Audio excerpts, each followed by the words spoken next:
이 비유는 이렇게 시작합니다.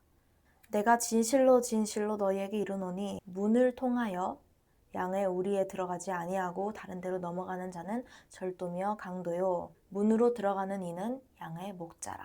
문지기는 그를 위하여 문을 열고 양은 그의 음성을 듣나니 그가 자기 양의 이름을 각각 불러 인도하여 내느니라. 자기 양을 다 내놓은 후에 앞서가면 양들이 그의 음성을 아는 고로 따라오되 타인의 음성은 알지 못하는 고로 타인을 따르지 아니하고 도리어 도망하느니라. 여기까지가 예수님께서 비유로 말씀하셨던 내용이에요. 예수님께서 다시 설명을 하세요. 이 예수님께서 설명하신 순서에 따라서 저도 한번 말씀을 드리고 싶어요. 7절은 내가 진실로 진실로 너희에게 말하노니 나는 양의 문이라. 여기서 우리는 이 문이라는 단어를 눈여겨봐야 돼요. 문 하면은 뭐죠? 장소를 이동하는 거예요. 들어갔다 나왔다 하는 곳이죠. 내가 있던 곳에서 반대편으로 넘어가기 위해서는 반드시 문을 열고 나가는 과정이 필요해요. 그래서 예수님께서는 이렇게 말씀을 하셨어요. 나는 양의 문이라. 9절 읽어볼게요. 내가 문이니 누구든지 나로 말미암아 들어가면 구원을 받고 또는 들어가며 나오며 꼴을 얻느니라. 양들이 있는 곳에서 양식을 얻지 않아요. 밖으로 나가서 양식을 얻어야 되죠. 그렇기 때문에 이 문을 통해서 밖으로 나가야 양식을 얻을 수가 있어요. 문을 통해서 나간다는 것은 양들이 살 수 있는 유일한 방법이에요. 유일한 길이 되어준다는 거죠. 내가 온 것은 양으로 생명을 얻게 하고 더 풍성히 얻게 하려는 것이라. 2번이나 강조가 되었어요. 충만한 생명은 영생이죠. 그런데 이 다음에 우리가 좀 주목해 봐야 될 부분이 있어요. 바로 11절입니다. 나는 선한 목자라. 예수님께서 문이시라고 먼저 하셨는데 선한 목자라고 얘기를 하셨어요. 그리고 목자는 양들의 양식, 양들의 생명이 어디에 가야 있는지 알고 있습니다. 그래서 양들을 그곳까지 인도를 해요. 생명의 근원은 하나님이에요.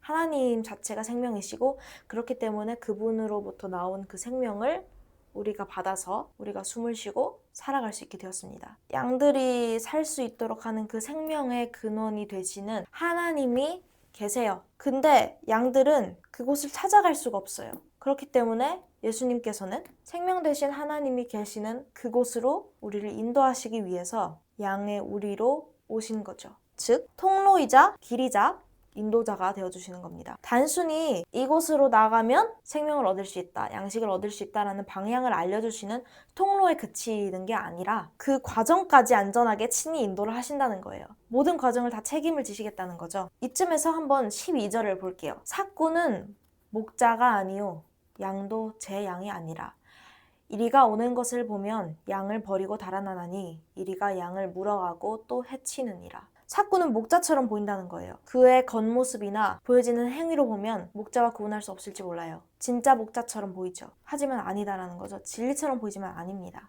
유일하게 양들이 믿을 수 있는 진리는 바로 목자입니다. 여기서 예수님께서는 길이 되시는 것에 이어서 진리가 되어주시죠. 이쯤 되면 우리에게 익숙한 구절이 생각날 겁니다. 진리가 되셔서 양들을 친히 인도를 하십니다. 어디까지요? 바로 생명으로요.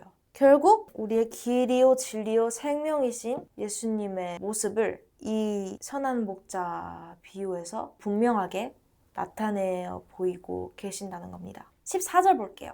나는 선한 목자라. 나는 내 양을 알고 양도 나를 아는 것이 아버지께서 나를 아시고 내가 아버지를 아는 것 같으니 나는 양을 위하여 목숨을 버리노라. 이거는 10장 4절 말씀과도 연관이 됩니다. 자기 양을 다 내놓은 후에 앞서가면 양들이 그의 음성을 아는 고로 따라오되 타인의 음성은 알지 못하는 고로 타인을 따르지 아니하고 도리어 도망하느니라. 음성을 듣고 따라간다, 소리를 듣고 따라간다 라고 써있지 않아요. 아버지께서 나를 아시고 내가 아버지를 아는 것처럼 양과 목자가 서로 안다라고 말씀을 하십니다. 여기서 말하는 이 안다라는 거는 서로가 어떤 존재인지 그 뜻을 이해한다는 거죠. 그 대상을 아예 이해해버리는 것이죠. 다른 것과 구분할 수 있다는 거예요. 그래서 이 양들의 행동을 보면 어떤 소리를 듣는다고 따라가는 걸로 전혀 표현이 되어 있지가 않아요. 수많은 음성들 중에 목자의 음성이 어느 것인지 구별할 수 있기 때문에 목자를 아는 것이고 목자를